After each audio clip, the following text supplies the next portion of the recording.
Very very नमस्कार मंडळी.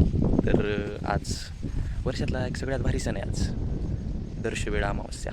मार्गशीर्ष महिन्यातली शेवटची अमावस्या बरोबर. तर बघा त्यासाठी तयारी चालू आहे. स्कूटीवर सामान आणतो आहे हळूहळू, आणि एक एक एक एक सामान आणून आता येतील सगळे. मग चालतंय, चला मग. बघा मंडळी, इथं झालेली आहे आपली वेळामशाची पूर्ण तयारी. इथं आता थोड्या वेळानं मम्मी येईल तेव्हा पूजा वगैरे करेल. स्वच्छता वगैरे झालेली आहे सगळी, आणि एक एक एक सामान आणून देतो आहे वर मी आता. तर मंडळी, मम्मी आणि पप्पा या ठिकाणी कोप बनवून त्याला फेटा बांधत आहेत. तर आजच्या दिवसाचा हा मान असतो की आपण 5 ते 7 उसं एका ठिकाणी उभे करून त्याला आपण वरून फेटा बांधतो किंवा शाल पांघरतो.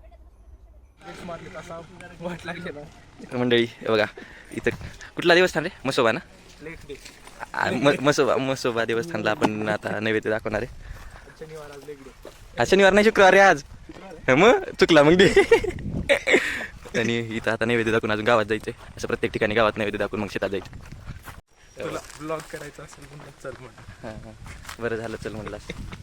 मंडळी, मसोबा झालेला आहे आपलं, आणि आता कुठं चाललो रे भैया आपण? भैरोबा मंदिरला. तिथं नैवेद्य दाखवून नारळ फोडून अजून एक मंदिर असते ना. तर मंडळी, आपण पोचलोय भैरोबा मंदिरला, आणि इथं आता नैवेद्य दाखवून नारळ फोडून निघायचं दुसऱ्या मंदिरला. मंडळी, आपण आता आलो आहे देवी आईचं मंदिर. सगळीकडे सुमसाम आहे आज, सगळे शेतात गेलेत. आम्ही देवदेव करत फिरायलो. उशीर झाला आहे थोडा. मंडळी, आता आपण आलो आहे मारुती मंदिरात, आणि इथं नारळ फोडून नैवेद्य दाखवून मग निघणार आहे शेताकडनं डायरेक्ट. दुसरीकडे नाही कुठं. आता हे असे 4 मंदिर करून आता डायरेक्ट 5वं आपलं शेत. तर मंडळी बघा, मंदिरातून आपण पूजा करून आलो आहे नैवेद्य दाखवून, आणि तो पण मम्मीने इथं पूजा करून ठेवलेली आहे. बघा, इथं 5 पांडवांची पूजा केली जाते. हे दिसत आहेत नाही 5 पांडव, आणि त्यांची झालेली पूजा. आणि हा असा जे फेटा आणि ऊस लावलेला याला कोप म्हणतात. आणि हे 2 पांडव या ठिकाणी असतात. आणि आता पूजा करून बसलेले आहेत सगळे. थोड्या वेळात येतील मंडळी आपले सगळी पाहुणे रावळे. मग ते आले की जेवण वगैरे करायचं. तर मंडळी, तिकडची पूजा झालेली आहे, आणि या ठिकाणी आसरा या देवाची पूजा चालू आहे. असं आजच्या दिवशी शेतातल्या सगळ्या देवांची पूजा करतात, त्यांना नैवेद्य वगैरे दाखवतात. ही आपली विहीर आहे.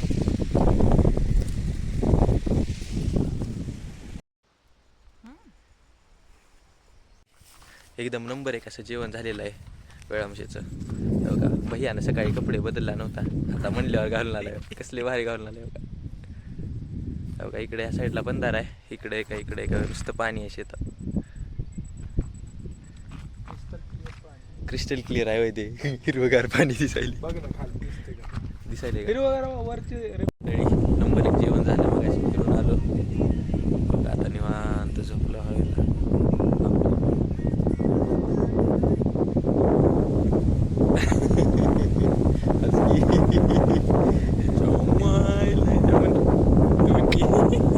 मंडळी, ते बघा, आपण ठेवलेलं नैवेद्य खायला आलेले आहेत. नैवेद्याचे खरे मालक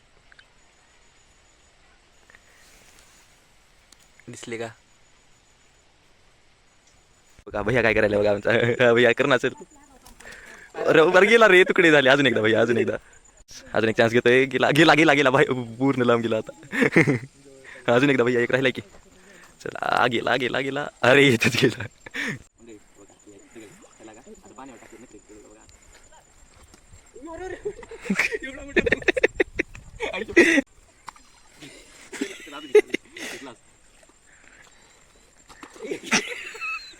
फ्लॉप. जमायले की आपल्या शेतामध्ये का अहो काय एक बारक पाहुणा आले. तुझं इकडे की करायले काय करायलास रे तू? हा, म्हशी तुझं नाव काय? गुकू. हा, संतोष अडगुळे. काय करतोस तू? कुणाच्या म्हशी कसं काय राखतोस मग? तू हे करतोस वाटतं रे, पार्ट टाइम म्हशी राख. नाही, शाळेत जातोस आणि बाकी वेळेस म्हशी राखतोस. अभ्यास काय येते तुला? काय बेचा पाडा येते का? 10चा म्हण मग. टेक्नॉलॉजी तर मग 4:30-5च्या दरम्यान आपले आत्या आणि मामा आले होते मुरुडवरून शेतात जेवण्यासाठी. मग हे सर्वजण जेवले आणि निघाले. आता मंडळी वेळामशाची शेवटची स्टेप काय ग? दूध उतू घालणे म्हणून, उतू घालणे म्हणून असं शेतातच पेटवते. शेवायचा भात शेवायचा बेत, दूध आणि शिवाया उतू घालायचं. देवाला नैवेद्य दाखव. देवाला नैवेद्य असं उतू घातलं की नैवेद्य जाते का? शिजवायचं त्याला. अच्छा, आणि ते दाखवायचं. ते अच्छा.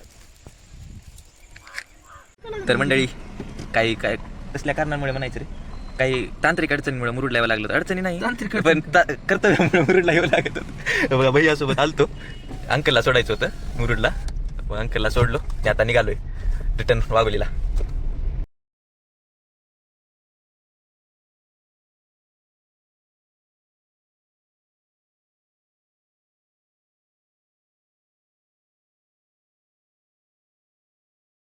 तर मंडळी आजचा दिवस असा एकदम छान गेलेला आहे. सणाचा कशी दिली? कुठं काही म्हणते ना, लय मज्जा करत आला आता आम्ही. आता उद्यापासून झालं मग जिकडं तिकडं. चालतंय मग, चला भेटू.